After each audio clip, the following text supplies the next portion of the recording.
Hi guys, welcome sa ating Facebook page Arabila NGP at ating YouTube channel Team Platino. Subscribe kayo guys and follow our Facebook page. So, ituturo ko sa inyo paano maghalo ngayon ng builder fill. Ito yung product na gagamitin natin sa Pilipinas para itong pulitap. Ginagamit ito sa mga pagmamasilya ng mga carpenter dyan sa Pilipinas. At ginagamit rin ito nila yata sa pagpipintura din ng bahay. So, ang product na ito guys, A and B. So, meron tayong base at meron tayong hardener.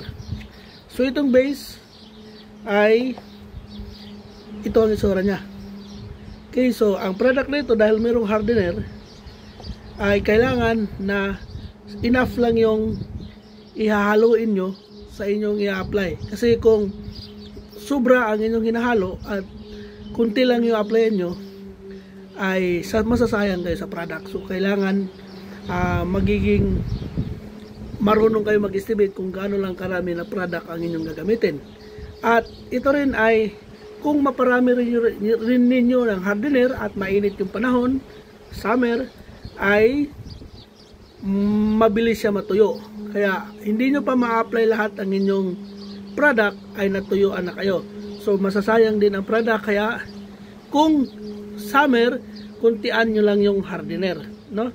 O mainit ang panahon, kuntian nyo lang yung hardener na hindi siya ganong pulang-pula. Matuyo din yun guys, pero matagal lang.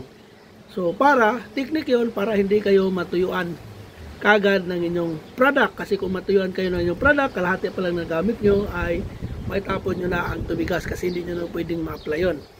So ganito yan guys. So dahil nga merong hardener, i-apply lang natin. Meron na tayong A dito. Kailangan nyo lang ng dalawang scraper, isang malaki at isang maliit. Huwag yung kaparehas, no?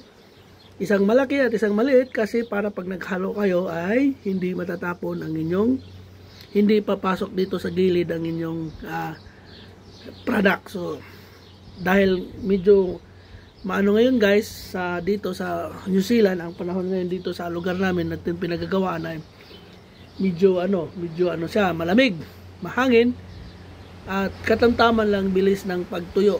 So gagawin natin, katamtaman lang din ang hardener. So ganyan, karami ang hardener, pula ang hardener. Sa mga baguhan nito na hindi pa nakagamit, medyo matapang ang amoy na to.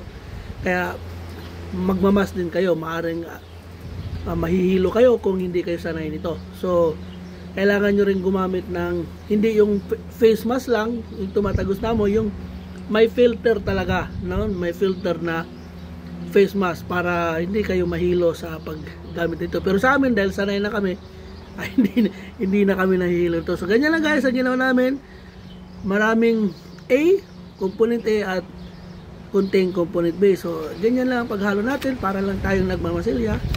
Ihalo mo lang hanggang ihalo nyo lang hanggang mapantay yung kulay. Saka nyo sa i-apply.